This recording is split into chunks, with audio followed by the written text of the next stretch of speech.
apologies for the delay on the recap from the game last night, but my daughter Preston was playing a gig at 7 o'clock. So as soon as I was able to get out of that gnarly SoFi traffic and get back to Seal Beach, before you know it, I was, pretty much 6:45. So couldn't do it last night, but totally appreciate all the people reaching out saying, where's the recap? Why isn't it up yet? And just, gets me excited to do this. But unfortunately, we're talking about a loss. And let's start with the beer. Courtesy of Tim Cates, producer of the Petros and Money Show, gave me a 4-pack for Christmas. So we're going to go with a little Golden Trout, little Mammoth Brewing Co., Mammoth Lakes. They're getting a bunch of snow up there right now. Incredibly jealous for all the folks that are getting after it on skis or snowboards with 3-4 feet, I think, in the last couple days. So pretty awesome. So let's crack that. Let's get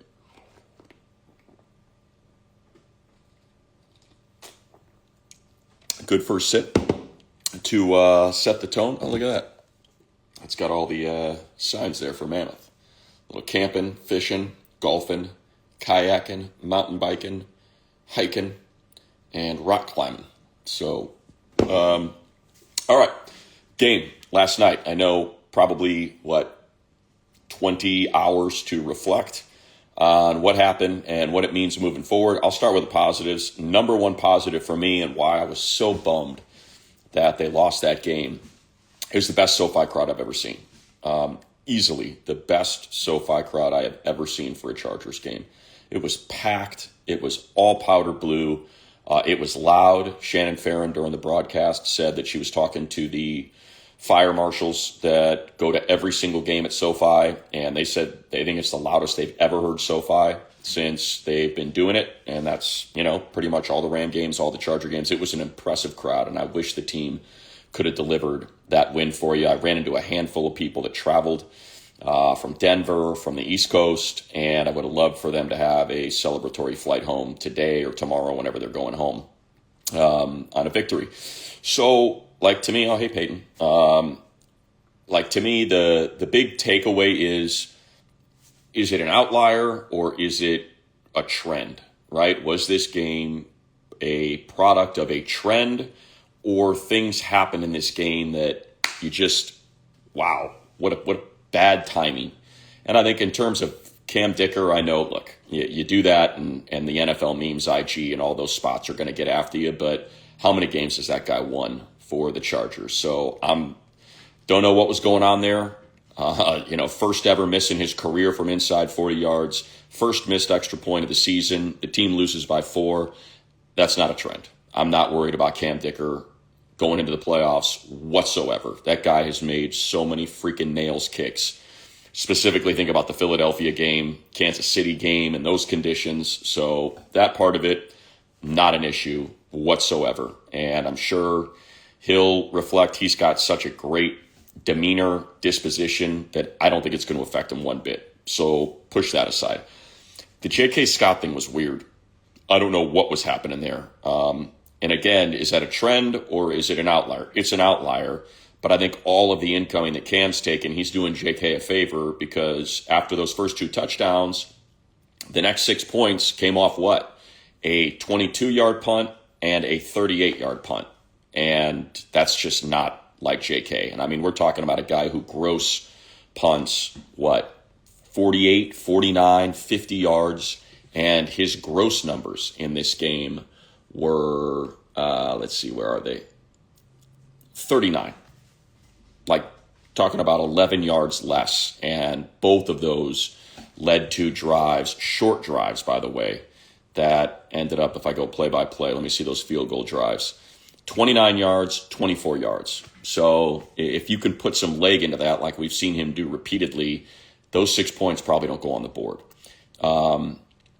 You got a defense. Now, this is, I guess, the one concern, right, is you have a defense that started slow again, right, that had some communication issues on the back end of that defense that could not quite get it right. And that's what led to those 2 touchdowns. Dante Jackson passing Higgins off to nobody. There's no safety up there. It was interesting on that play, too, by the way, because if you watch, I said it on the play-by-play with DJ. I was like, these guys, they're not settled, man.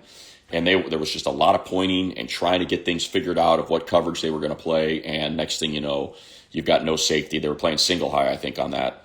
And Dante passed Higgins off to nobody. So that's an easy throw for C.J. Stroud. The Noel play, I don't know if someone was supposed to pick him up off the line of scrimmage, but you can't have a guy that's a low 4.3 40 dude running full speed at Elijah Molden, expecting him to flip his hips and keep up with that. So I think that was a bit of a concern, right? And then just kind of think about how easy it was for the Cowboys in the first half to throw 17 up there before the defense settled down and, was able to get into their rhythm. And like I said, to me, it was very similar to the Cowboys game where I can make a case that they basically pitched a shutout because those 2 field goals, if you can just get a standard J.K. Scott punt, those aren't going to be, what do we have on this? They had a 44-yard field goal. That becomes a 56, 58-yard field goal if you have a standard punt. And the other one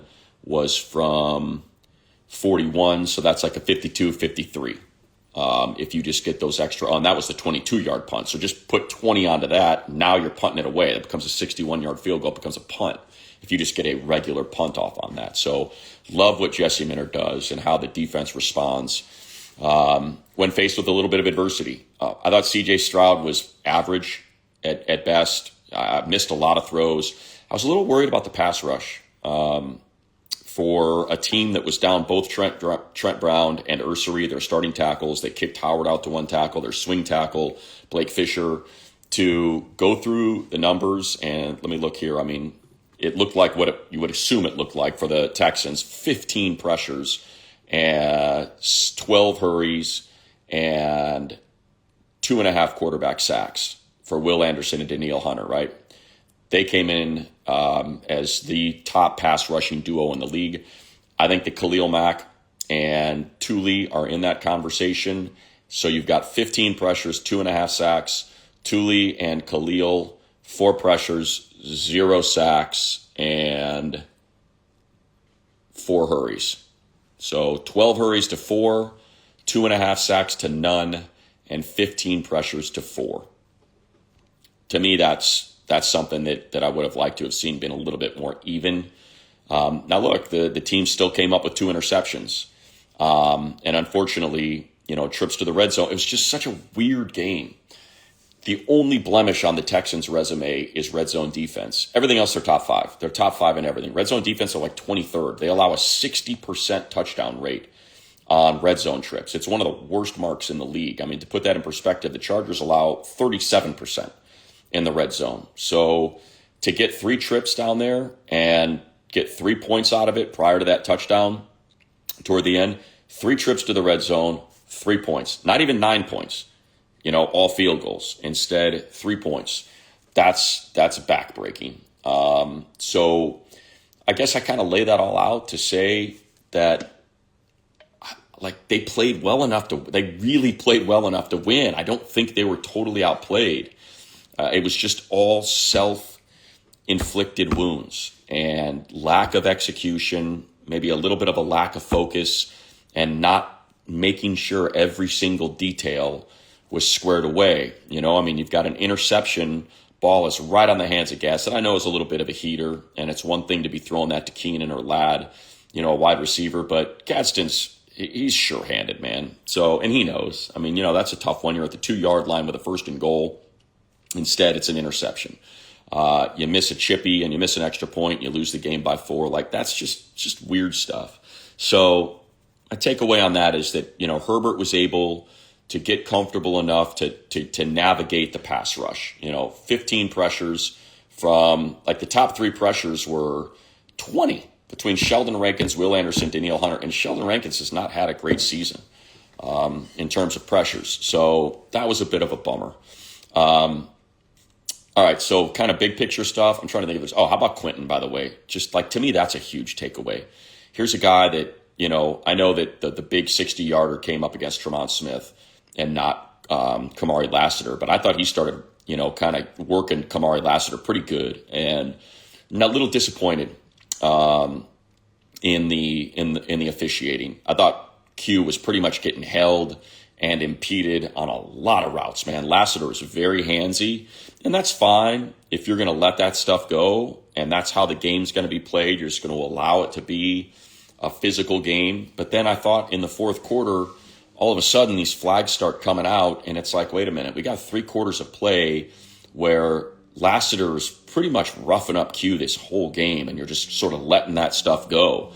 So to see that flag thrown on Tarheed was incredibly disappointing. I think if you go through all of the dropbacks and you were to go through all of the Charger and all of the Texan dropbacks, DJ said this during the game, I think that's probably going to be somewhere in the 15 to 20 range of could you have thrown a flag on this play based on what they were letting go up to that point.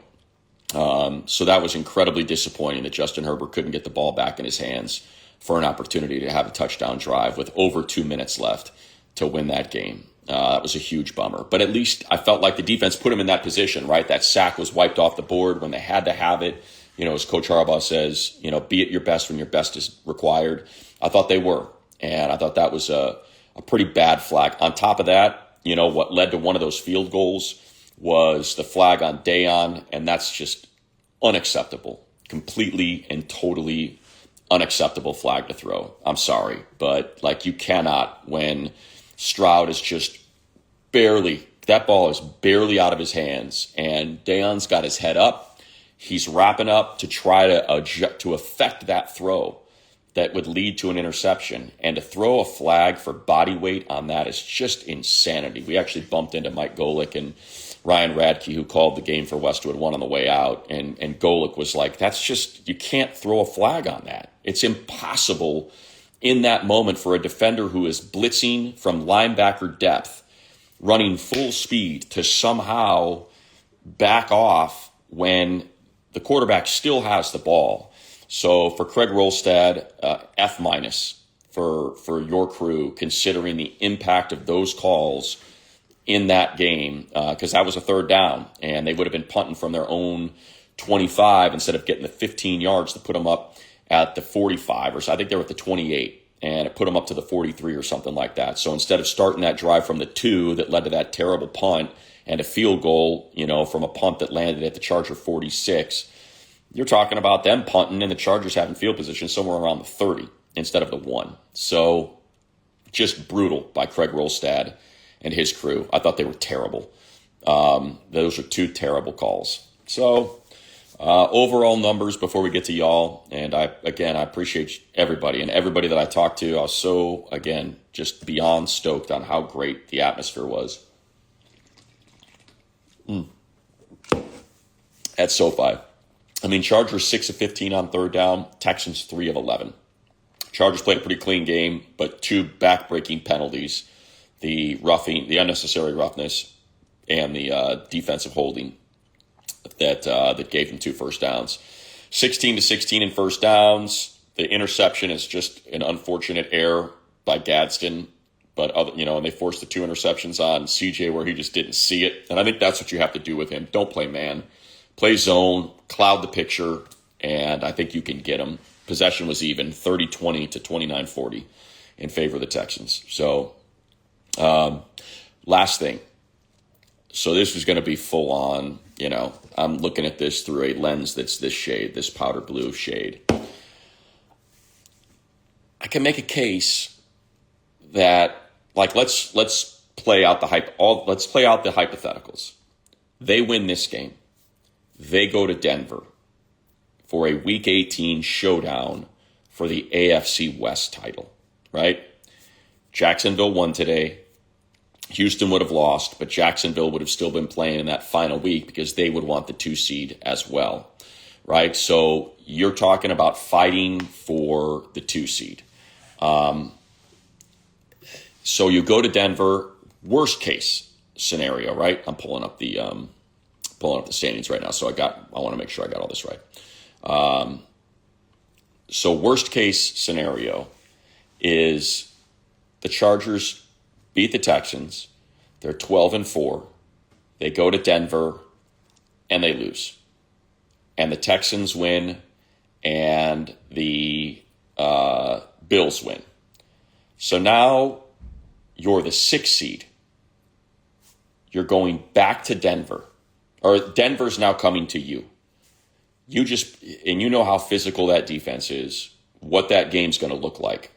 Let's say you beat the Broncos, you're the 2 seed, you're now playing the Broncos in the wild card round, right? You lose the game, you're the 7 seed, and you played this incredibly physical game where you beat the absolute snot out of each other.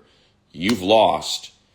You've got Sawyer, who's nursing a hamstring, Herbert, who's got a busted hand, Dante Jackson with everybody is playing in that game because they want to win the division, and you end up losing, and now you're flying across the country to New England to play the Patriots in the wild card round.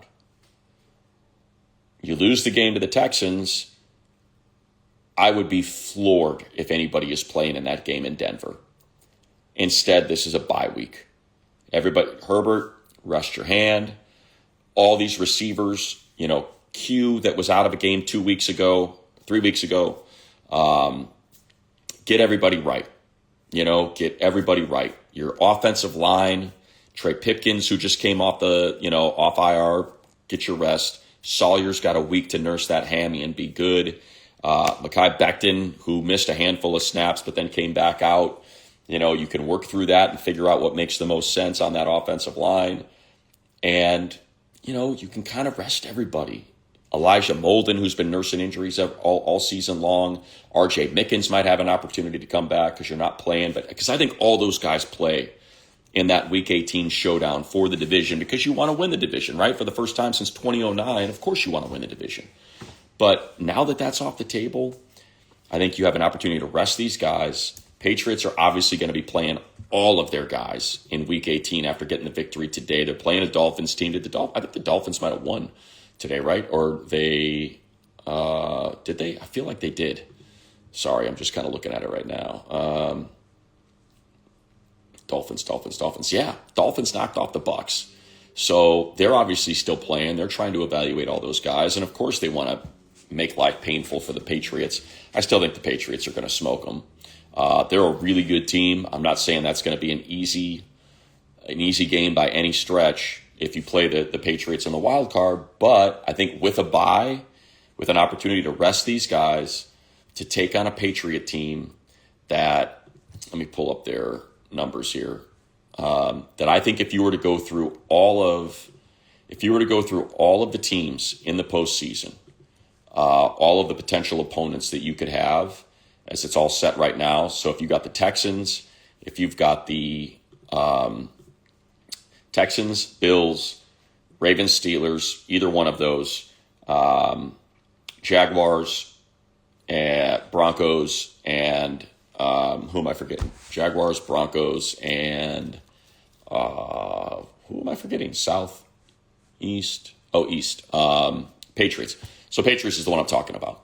So if I go into that and I go into New England pass rushing stats, you've got Caleb on Chason, Christian Barmore, Harold Landry. That's your pass rush. Barmore's a problem. He's really good. But I think Chason, Landry's solid.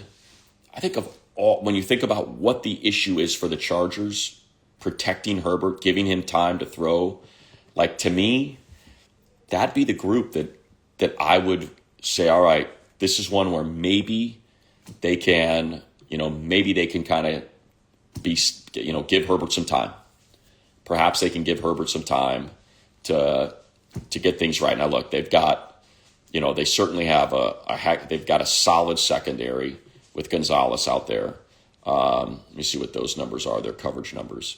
But it's not Patrick Surtain. And again, you beat the Broncos. That's probably your first round opponent with Benito, with Allen, with Surtain, with Ufunga, with that back end compared to, let me see what their coverage stats are for this year. So Carlton Davis is pretty darn good.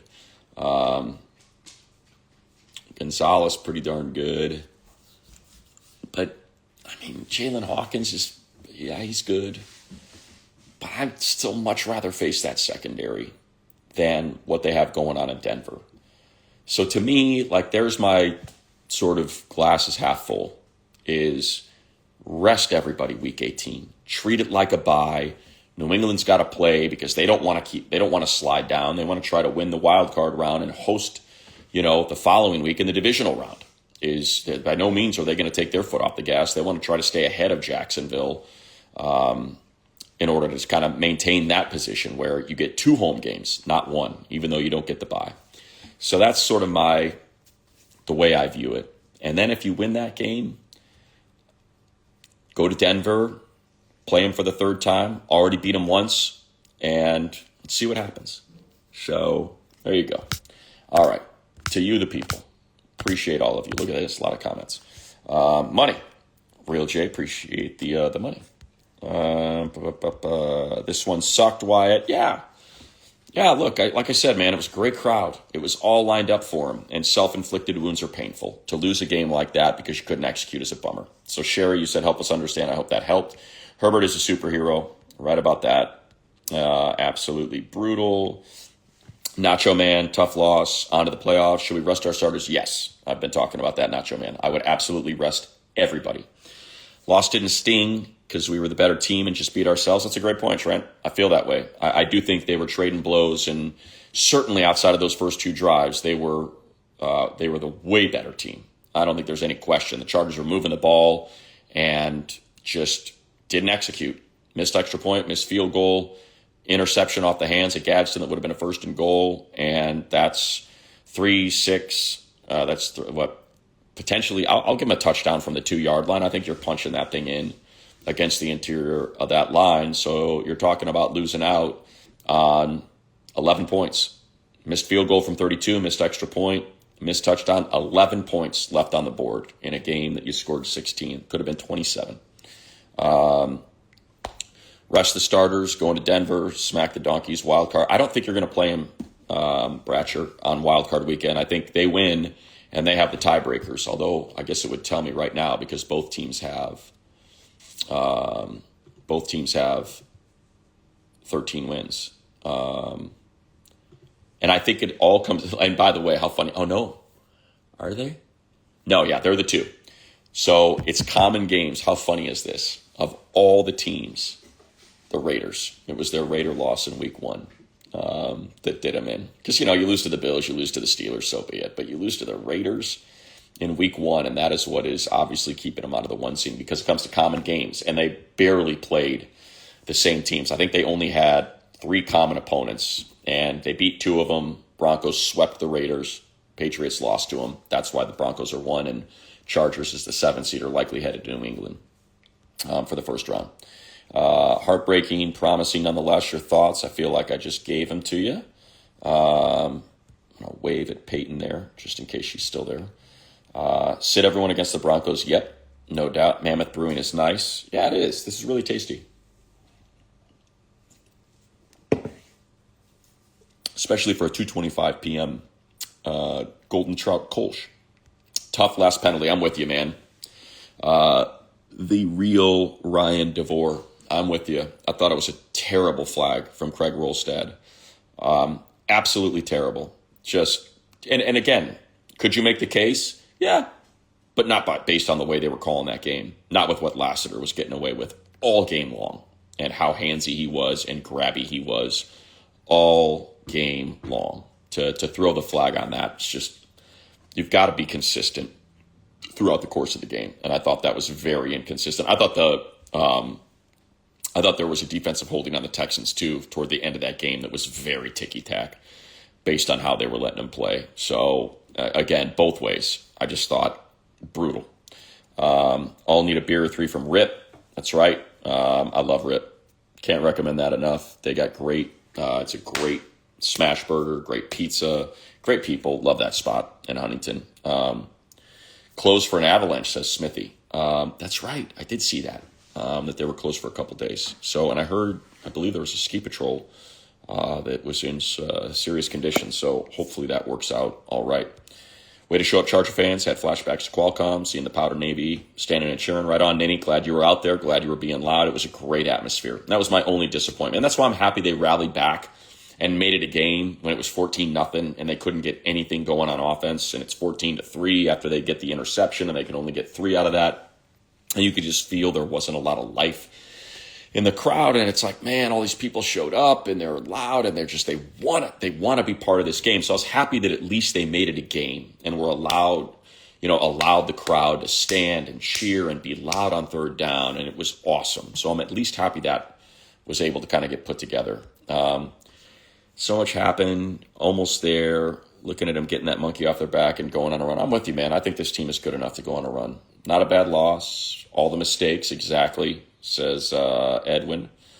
Chargers only have 6 wins if it wasn't for Harbaugh. He's a great coach. It's a great staff, great coach. And look, I was a little concerned about the early goings with the play calling on the offensive side, but I thought Greg Roman adjusted very well. I thought the first few drives, I was like, oh, man, what are we doing here? We're not going jumbo. There's no help for Bobby Hart on the left side. He's getting beat like a drum. It's a 3rd and 6, and I'm watching a 5-man protection front and guys running 12-yard routes downfield on one of them. I think it was like either the second or the third drive. And then he adjusted. I thought the adjustments were great. He was chipping. He was keeping guys in, extra offensive linemen or tight ends, Matlock, a little bit more quick game. And I thought, he started as soon as Lassiter went out, he was like, let's go. Let's pick on the backup, and took that deep shot against Smith. And so, I thought Roman really settled in after those first couple drives, and I was pretty impressed with the game. He was calling a look. Greg Roman scores 27 if you get that touchdown instead of an interception from Gadsden, and you make the extra point and the field goal. Like I said, you're talking about 11 points. 27 points against a team that's been allowing 16 all season would be pretty darn impressive. So sit Justin. Yep, no doubt, Tristan. Sit Justin.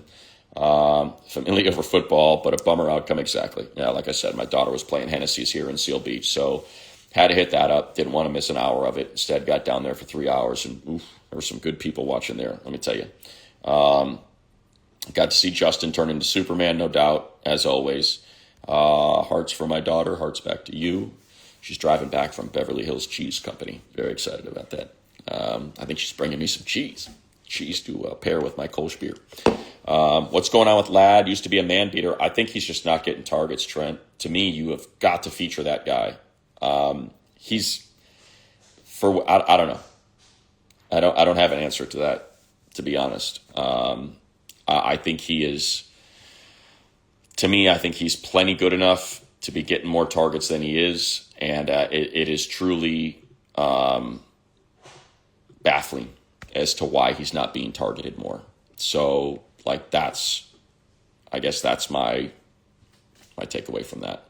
If I pull it up right now, if I just pull up, let's see, receiving, he ran.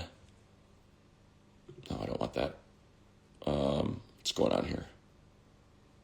Defense. No, I want receiving stats. Defense. All. Let's get out of this. All right, filters. Entire team. Chargers. If I go to Ladd, how many routes did he run? He ran 43 routes. He was targeted twice. To me, that's just sort of crazy. Oh, no. Lost my spot. Let's get back to where we are. Don't need to go through all that. Chargers in the second tier. So I had not seen that yet. My wife's place in line. We can beat the Texans and Jags. Wow, we got a lot of here. Love that all you guys are. Okay, yeah, so that was a while ago. I already read all those. Family over football. That's right, I got to that. Herbert into Superman. What's going on? Okay, yeah. So Trent, what's going on with Ladd? So again, I think they just need to target him more. I think you've got to get that guy more involved. Yeah, Kading versus the Jets. That was a tough one, man. 14-2, right? I think was that year. And oof. But again, to me, I got no problem with that. Dicker has won this team so many games, and he's nails, and he's mental. He's right. He's right up here. So just a weird game, man. Weird game for him. He'll get past it. Lindsay, I disagree. Navy jerseys, those new ones, they were 2-0. And again, unfortunately, this one they lost. Herbert played like a dog, no doubt, Real J. Should be in the MVP conversation. He should be, but I think he would have needed to win this game, beat the Broncos, and then I think there's a serious conversation that he's the MVP based on the pressures and the offensive line combinations. 6 different left tackles. I think it was 16 different offensive line combinations. Reminded me of last year's playoff game. Everyone fell apart. Defense tightened up. Those first possessions were embarrassing. Yeah, I mean, I think embarrassing's a little rough. I think it's just communication errors. And the fact that they were able to clean them up is great. Now, look, if that is cleaned up before the game starts, then maybe you win this game. Because that was really all the Texans had going, were those 2 explosives on 2 blown coverages. So, it was a bummer. Best crowd. Wasted the best crowd.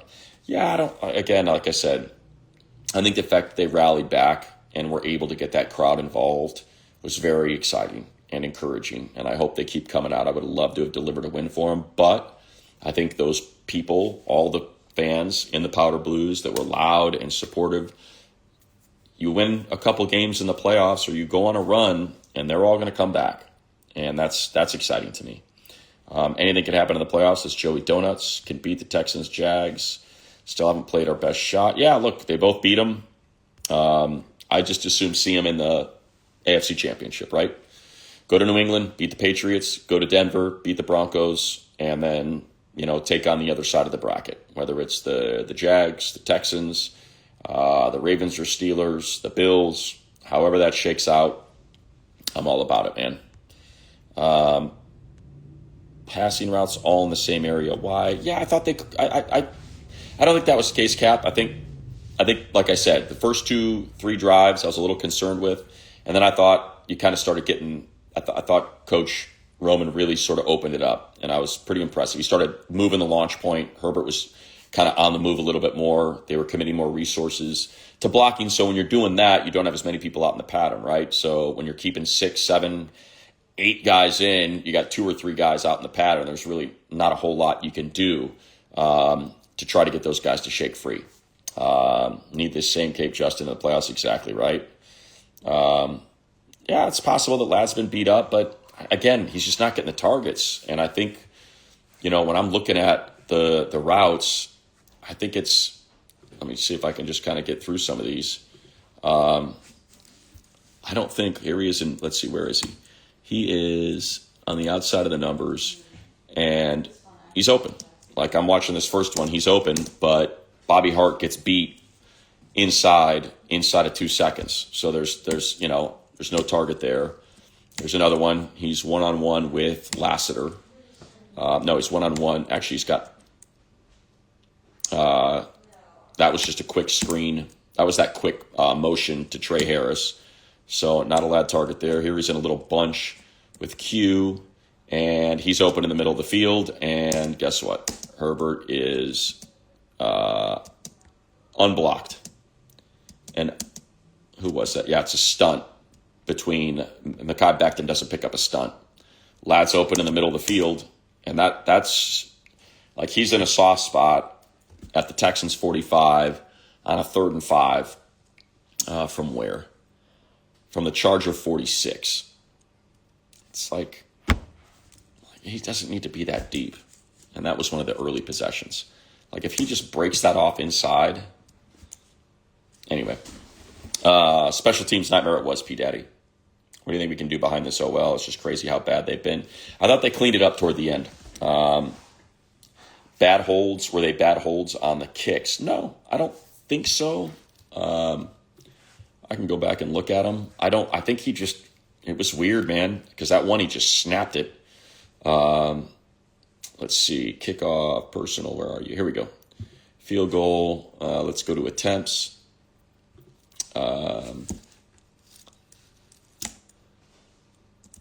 First one was good. Here's the second one. I'm looking at the perfect hold. Perfect snap, perfect hold, and he pushed it. It was, yeah, so that was, just pushed it. I don't know what else to say. Extra point. Let's see, here's the miss. Let me get the miss on the extra point. Going to it. Perfect snap, perfect hold. Just snapped it. So those are both on Dicker.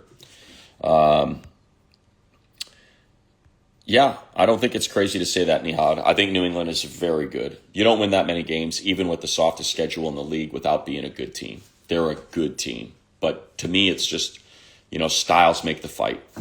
And to me, I think their front of all the teams in the playoffs with, Barmore, Landry, and Chase on, to me, that's sort of, I think that's sort of what I would say benefits them.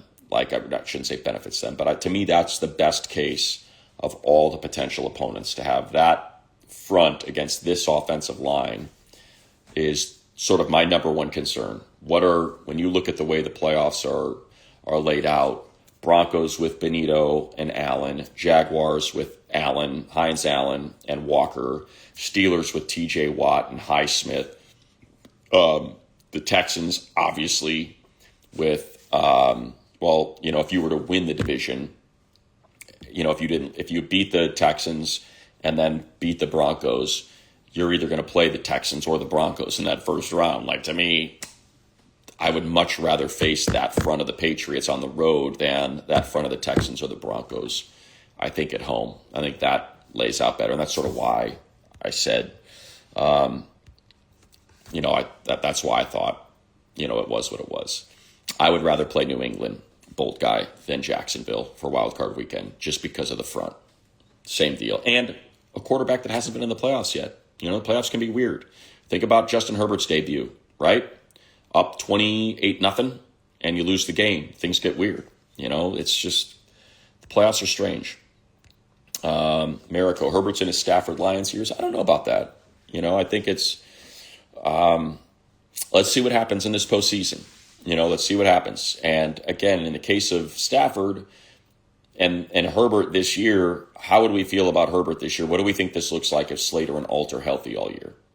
If you have those two tackles all season long, I think we're talking about a 13-14 win team right now instead of an 11-win team. So Scott had a rough game. I just think I think it's important to remember how good these guys have been all season. JK, since the return of Harris, has been great, and he just had a bad game. And I wonder how much of that was also scheme dependent or play calling dependent, because he kept trying to angle these punts to the left. And I don't know why. It's just dude, you've got a big leg.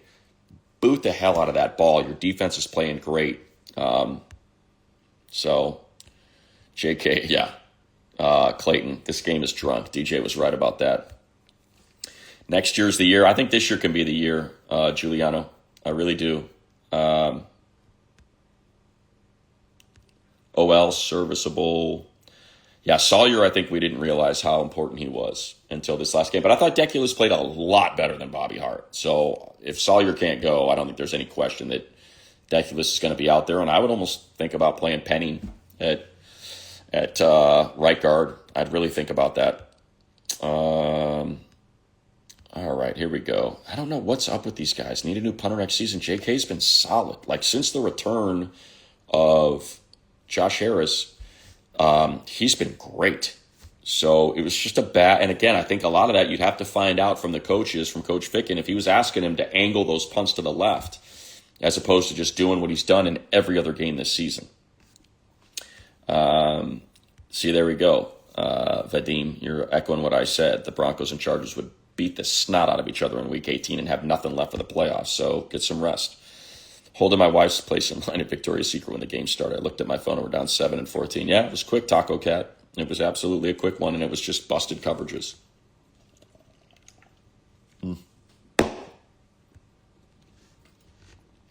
Yeah, Vargas, come on, man.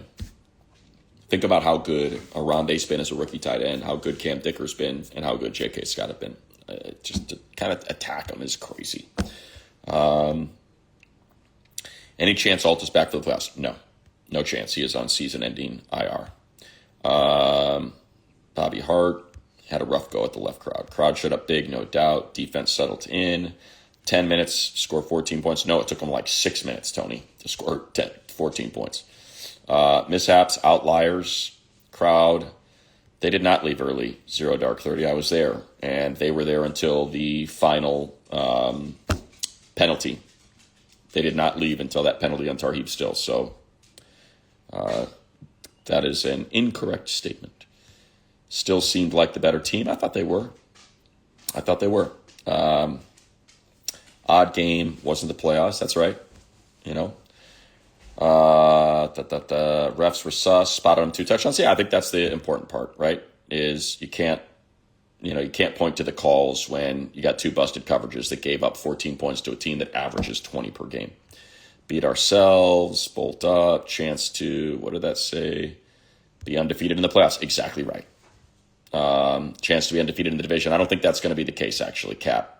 I think they're going to rest everybody. And who knows? Maybe you still beat them. I'd prefer not to, though. I don't know if, well, that's interesting.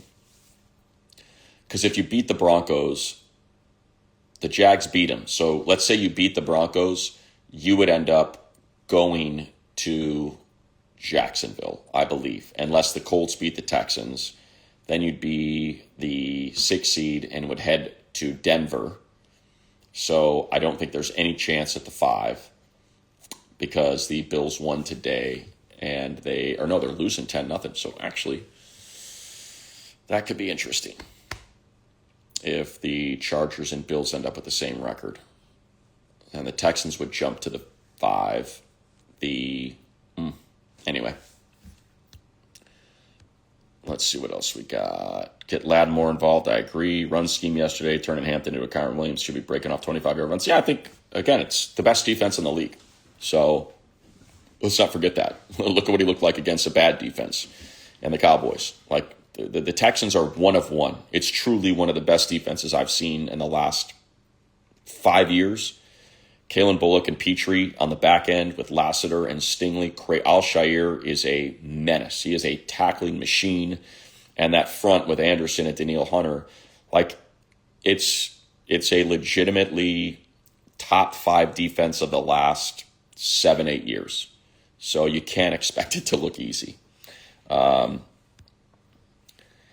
break long runs. No points off turnovers. Well, they got 3. They got 3 points off turnovers, yes. They needed to get more than 3 points off 3 trips inside the 15-yard line. Given our O-line woes, makes sense to have less complicated run plays. Long developing delayed runs. No, I think they are. They work the edges better. So I don't think they're long developing run plays. I just think they struggle to run between the tackles. I think for whatever reason, especially on the right side of that line, there's not a lot there in between. So I would work the edges more. Get the jumbo package out there, get Matlock in motion and just smashing into someone on that edge, I think is probably the right way to attack it. Let's see. Special teams. Yeah, like I said, not blaming this loss on the refs. I just said it was unfortunate, the timing of that when they let these guys play. Glad we got the bad kicking out of the way before the playoffs. A lot of that. Yeah, I don't know what to say there. I've never heard you make so many excuses. I'm just kind of reading it, Mariko. Things we haven't seen. So, yeah, if you want to call them excuses, I guess they are. I don't know, what is a sort of observation versus an excuse. I do just work for the team. I don't know what that's supposed to mean. Anyway, Bills win, bench people. Yeah, they're losing 13-0 right now. Get a look at that box score. Yeah, 13-0 at half. So I do think the Chargers are going to rest everybody. I don't think there's any question about that. That would be my guess, at least. All right. I feel like what have we got left here? Oh, man, that's a lot. And I'm pretty much done with this beer. Cool Santa suit in the podcast. Yeah, that was fun. Maybe Minter stays another season. I don't think so. I think he's getting a gig. I could be wrong, but I'm pretty sure he's getting a gig. Remember, they had those 2 busted coverages, and after that, 6 points off 2 bad punts. And if they make a run in the playoffs, and I think they can make a run in the playoffs, then that'll make it tougher for him to get a gig, right? Because they'll still be in the postseason. Glad to get punched in the mouth, look at themselves in the mirror, run it back. Herbert comfortable. Just get your Morning coffee time in Sydney. Right on. Love that mushy pea. There you go. Statistically, Texans have the best defense since 2009. Yeah, like I said, it's easily the best defense I've seen in at least a half decade. I did not think, Tom, I talked about that earlier, the Stroud sack getting flagged for roughing. It was body weight that they flagged, and that's just crazy. I talked to Mike Golick on the way out and Ryan Radke, and they were saying that, Golick, who was a defensive lineman, said that's just impossible. It's impossible to back off when the guy still has the ball when you launch into him with your head up, and your arms out. So it wasn't crown of the helmet. They called body weight. Like, there's just nothing you can do. All right. I think that's going to do it. What does this say? 90-10 crowd rooting to the final whistle. Exactly right. Realtor Drangle. Realtor Ed. Thank you, Ed. No, I'm not worried about the weather in New England. I think this team is built to play in cold weather. With the running game, with the Marion Hampton, with the tight ends, with the jumbo packages. I do think they're built for that. So I would not worry about. Slater will not play in the postseason. No, he's gone for the year as well. So, all right, let's end it on that. Seems like a pretty good run. So thank you, everybody. Appreciate you all. Cheers. Mammoth Brewing Company.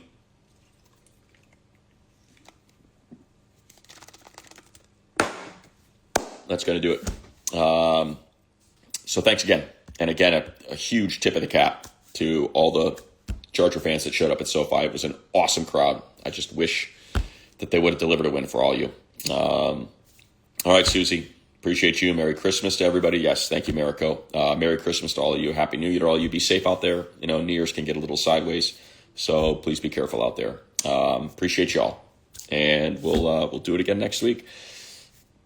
Again, I hope we're talking about a Trey Lance game, a Jarrett Patterson game, a Delavon Campbell game. It's kind of what I'm looking for. McAllen Castles game. That's kind of what I'm thinking, right? Who else is out there on our practice squad? A Miles Purchase game, a Jaquay Jackson game. Let's get all that going. David Sharp at left tackle.